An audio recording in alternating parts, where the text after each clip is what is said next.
Consider the 911 center took 2,962 calls and worked 12-hour shifts during the snowstorm. Here is where all the action happened.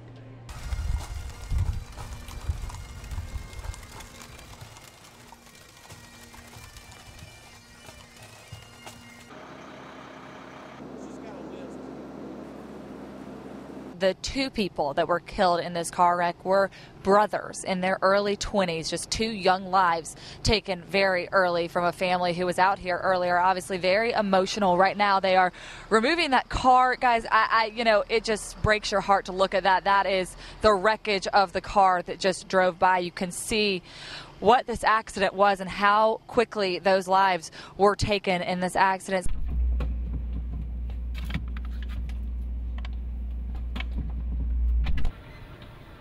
And when officers come in these schools, they need to know a couple of things: what the suspect looks like, what he's armed with, and where he is in the school. They also need to know how to navigate these hallways because they're sometimes a maze. Okay. Save what you can. The rest of You can see where the fire actually started. It started in this wall down here between these two apartments. They think that the cause of the fire right now is electrical, but you can see a lot of damage left here. Water damage on the floor as well as damage to the ceiling where the firefighters were working to put that fire out. People are complaining to the Better Business Bureau because they say service isn't coming fast enough. The companies are swamped, but some aren't waiting. The heat keeping some people's heads spinning. Now for me, I'm not going to wait till it cools off. I got a perfectly good pool right now. I've got my swim trunks on. I'm going to take a dip right now. Live in North Augusta, Brian Baker, News 12.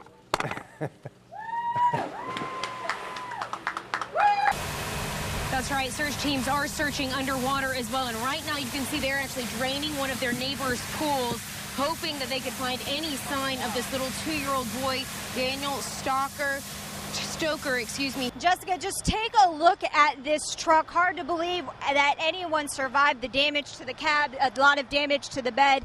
It took workers nearly 4 hours to get this truck out of the canal. You know we haven't. Why are you asking me a question you already know the answer to? So we didn't get the $2 million from selling? The property year is not over. We didn't get the $1.5 million? The year is not over. Thank you, Chris. We didn't get the $1.5 million from fund balance. There's no explanation for the public, sir? Well, I gave you an explanation. Well, guys, you can see behind me here at the Lotto Express, the doors are still locked and the sign still says closed. It's not just because it's after business hours. It's been this way for the past few days, ever since the owner was attacked here at this store. The registers inside this Goodwill store are ringing in the cash. Clerks filling bags, getting one customer after another.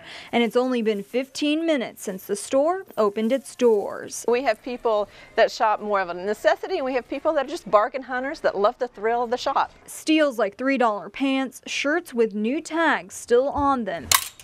And back-to-school bargains moms like Susan Everett, who works for Goodwill Industries, just can't pass up. You could save hundreds, particularly if you have multiple children that you're buying for.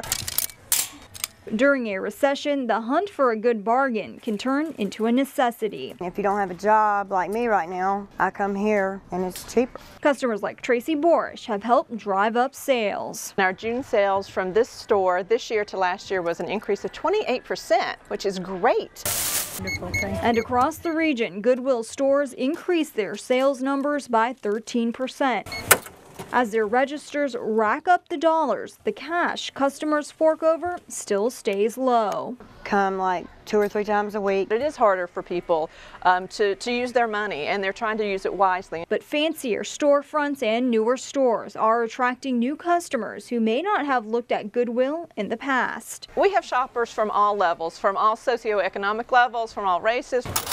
Allowing everyone to stretch every dollar and the family budget to the max. And we're not making this stuff up. It's spelled out here in the employee handbook. So we went to the administrative services chair. His response? It's time for us to take this thing back. On your side, live from MCG right now with a very eye-opening test drive. Right, Brian? That's right. I'm in a real car, but I'm not actually on the road. And if you take a look, you can see a driving simulator we're working on right now, and I'm behind a cab, and I'm not even paying attention right now. Imagine how dangerous texting can be.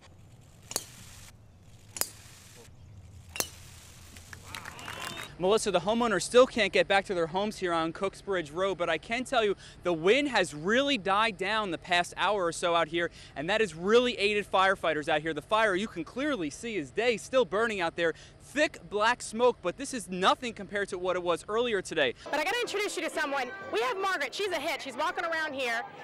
Margaret brought her own little guy. In the meantime, she's been walking around this and getting a lot of attention. Margaret, you tell me you've been here since 27 years. Yep, 27 years. What keeps you coming back? I don't know. I just love watching the crazy little lobster race across the water track. Even with the sun down, Judiciary Square is illuminated.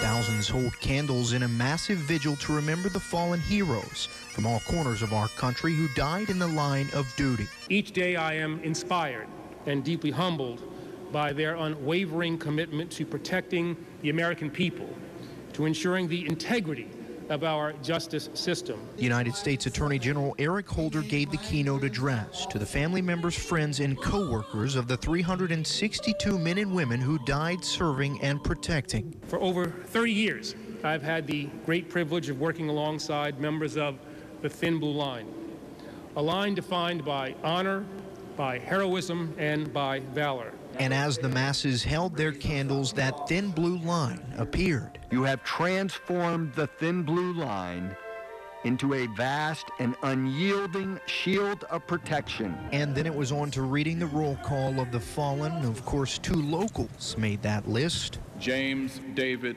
Paul, October 23rd, 2011. From the state of South Carolina, Edward Scott Richardson, December 21st, 2011. We also salute 199 officers who lost their lives in earlier years and whose stories may have been unknown until the Memorial Fund unearthed the details of their service and restored them to their rightful place of honor. And that includes Waynesboro Police Chief Jack Samuels, shot and killed back in 1918.